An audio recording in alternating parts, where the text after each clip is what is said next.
പൊതുഗതാഗത ഉപയോഗം പ്രോത്സാഹിപ്പിക്കുന്നതിന്റെ ഭാഗമായി കൂടുതൽ സ്ഥലങ്ങളിൽ സൗജന്യ വൈഫൈ സംവിധാനം ലഭ്യമാക്കി Dubai roads and transport authority. രാജ്യത്തെ പ്രമുഖ ടെലിഫോൺ സേവന ദാതാക്കളായ ഇത്തിസലാത്തുമായി സഹകരിച്ചാണ് പുതിയ സംവിധാനം ഒരുക്കിയിരിക്കുന്നത്. ദുബായ് RTA പൊതുഗതാഗത ഉപഭോക്താക്കൾക്ക് മികച്ച അനുഭവങ്ങൾ നൽകാനുള്ള ശ്രമങ്ങളുടെ ഭാഗമായാണ് സൗജന്യ വൈഫൈ സേവനം ലഭ്യമാക്കുന്നത്. എത്തിസലാത്തുമായി സഹകരിച്ച് 21 പൊതു ബസ് സ്റ്റേഷനുകളിലും 22 ജലഗതാഗത സ്റ്റേഷനുകളിലുമാണ് സൗജന്യ വൈഫൈ സേവനം ഏർപ്പെടുത്തിയത്. പൊതുഗതാഗത ഉപഭോക്താക്കൾക്ക് യാത്രക്കിടയിൽ സ്മാർട്ട് ഫോണുകൾ, ടാബ്ലറ്റുകൾ, ലാപ്ടോപ്പുകൾ എന്നിവ ഉപയോഗിക്കാൻ സൗകര്യങ്ങൾ ഒരുക്കുകയാണ് ലക്ഷ്യം. കഴിഞ്ഞ വർഷം എമിറേറ്റിലെ ചില ബസ് സ്റ്റേഷനുകളിൽ സൗജന്യ വൈഫൈ സേവനം ലഭ്യമാക്കിയിരുന്നു.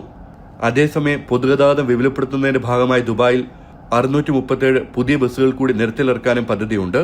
നിലവിൽ 1390 ബസ്സുകളാണ് ദുബായിൽ സർവീസ് നടത്തുന്നത്. ജനം, ദുബായ്.